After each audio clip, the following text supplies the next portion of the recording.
told your friend you're not okay, and tell me what's wrong and why you never said you felt that way. But I've known you too long, it hurts to... Regular viewers will know this walk. I've done this walk before. With the sun rising behind me, it's collection day. And before. But out of all the cars that I currently have, and may have in the future, who knows, this has always been the one. And before.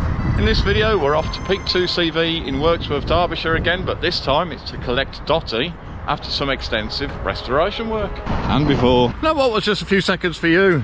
It's been over 5 weeks for me, but today's the day I do that long walk again to the train station. To get 3 trains this time, because for some reason I've got to change at Coventry to get to Leamington Spa to pick up Millie. And before. Regular viewers are going to know what's going on already. So of course I do this walk on many of the vehicle collections, normally new ones to the fleet, but also of course if I'm collecting a vehicle from a repairer or a paint shop. Anyway, the thumbnail is not clickbait. It was a very sad day, you'll see why in a few minutes, but today is going to be a happy day, hence a sad day and happy day. Why?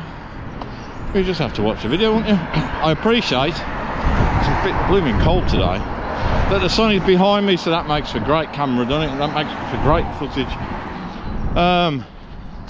Stick with me for a minute and we'll see what's happened. Actually, for this car, a bit of housekeeping to do. When I first purchased this car in 2021, February 2021, that fits. Where did that time go? With all that very low miles and the fact that the car had been stored inside a motorhome, do you remember? It was named Project Squirt. I think that name came from a viewer and we adopted it as that. But as time went on, I realised that I prefer proper normal names. So quietly or otherwise, Squirt got renamed to Sophie. So today I'm on this 80-minute walk. I usually do it a bit quicker than 80 minutes. To Burton train station to pick up Project Sophie, but why? Let's find out.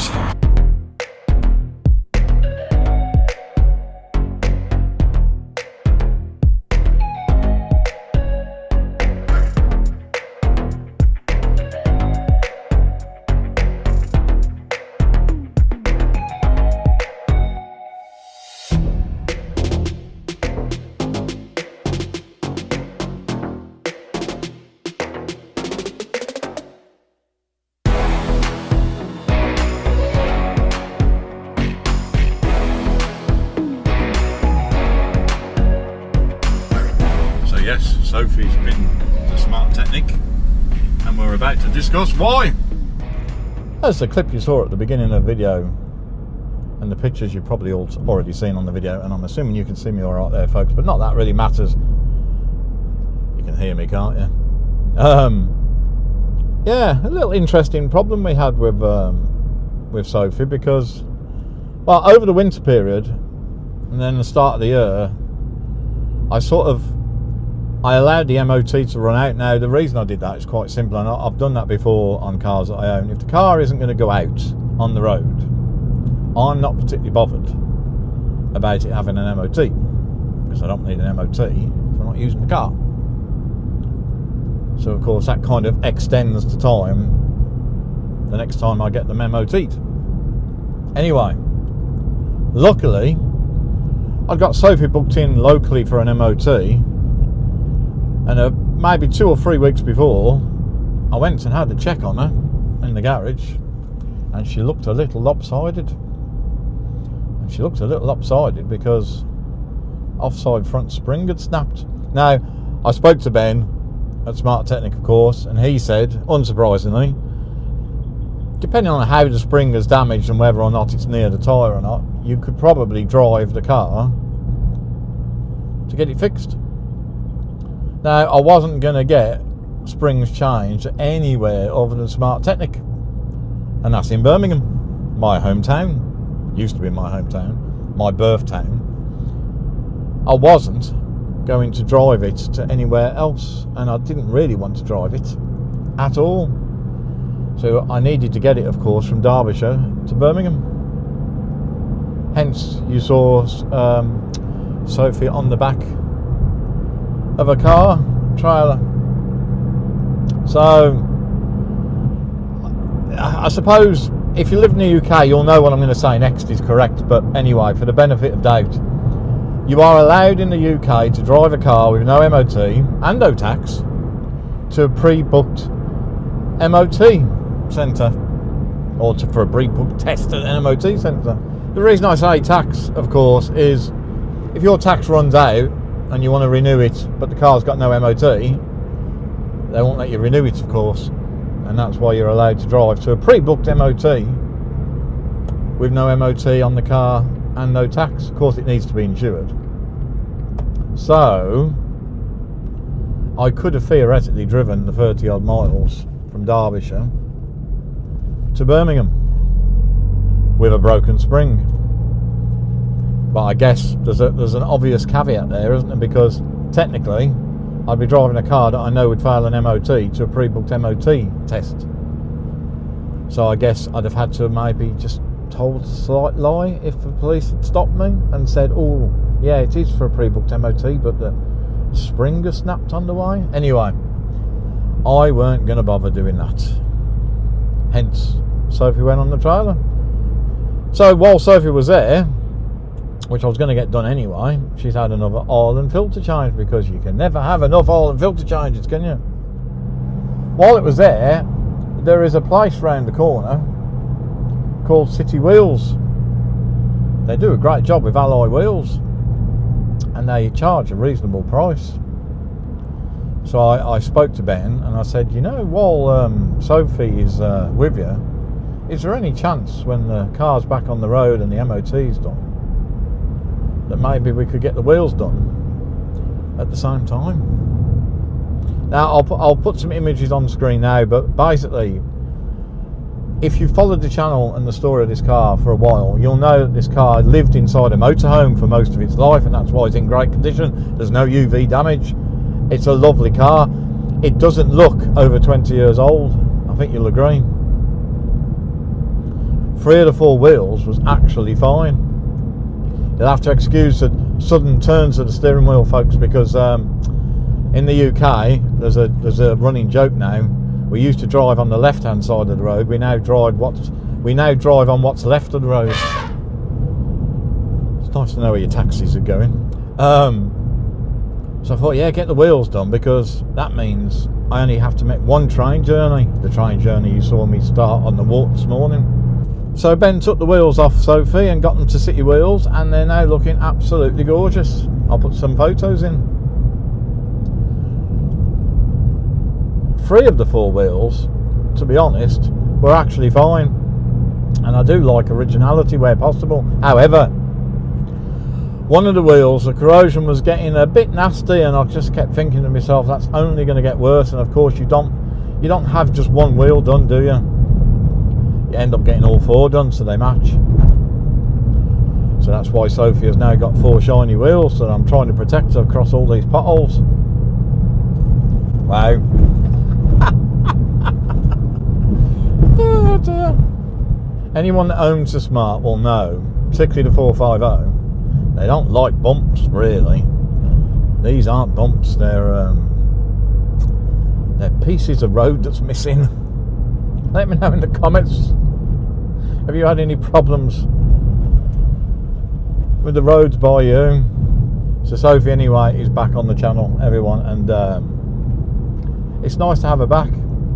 She'd been off the road for about 6 months. Now, the cars that are off the road go onto a trickle charge, so I never have a problem with the batteries.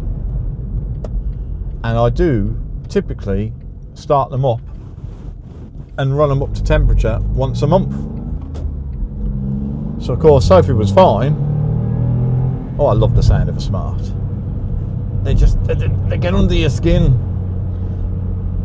We're going to talk about cars that I might keep forever in a minute, and I think you know where we're going with that one, with this car.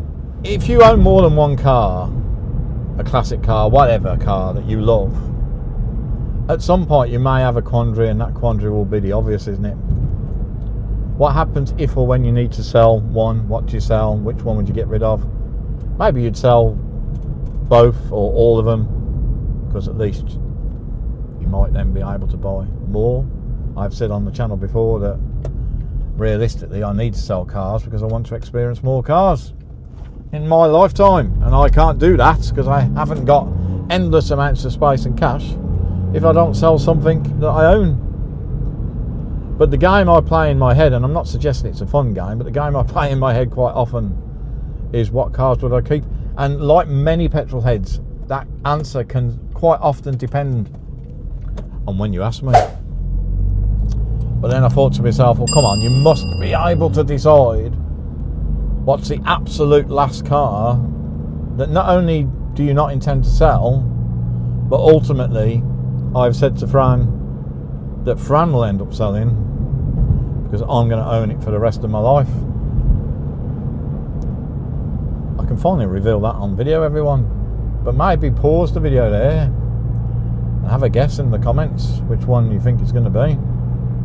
I'll wait. The car that I will keep, or certainly intend to keep, and Fran will therefore need to sell when I'm no longer living and breathing and enjoying cars, is Millie the MG Metro. I'll put a couple of little clips in now of when I first picked up Millie. I've rewatched that video, kind of helped me come to the decision I've come to be honest. I've rewatched that video, and I think that first drive video when I picked up Millie from Bromsgrove, I think it's old. It said it all. Well, this takes me straight back to 1990, everyone. What a wonderful, wonderful, wonderful day this is. I'm in an MG Metro, everyone. I think I might just start saying that every few minutes, and I'm going to have to pinch myself. Look, the characterful, in my opinion, A+ engine under the bonnet, the 1275 engine with 72 horsepower, as we've already said in the video, but I'm going to keep repeating myself because I'm just too excited. So then, of course, to end the video, I feel the need to pick at least one or two more that will stay the longest on the channel. So here we go. Are you ready? Drum roll, please. Is anyone really interested in this? I don't know. I don't care. I'm interested. This car, of course, the Smart ForTwo 450 2006 Sophie. She would be the last one that I would sell. Therefore, bearing in mind I'm not going to sell Millie. And then the one before that is not an old car, although she'll be older by the time we get to this time. Chloe, my Renault Sport Clio 220 Trophy. The car I love so much, I bought it twice. Thanks for watching, everyone. Remember, enjoy whatever it is you're driving. Hit the like button if you don't mind. If you like the video, does help the algorithm, does help the channel. And if you're not subscribed still, why not? Just subscribe. It's completely free, but we appreciate it. Both Fran and I appreciate your support, and it does help build the channel. See you soon, everyone. I'm now going to enjoy my drive back to Derbyshire in Sophie, but I can't see through a van that's turning left for me to be able to see if I can turn right.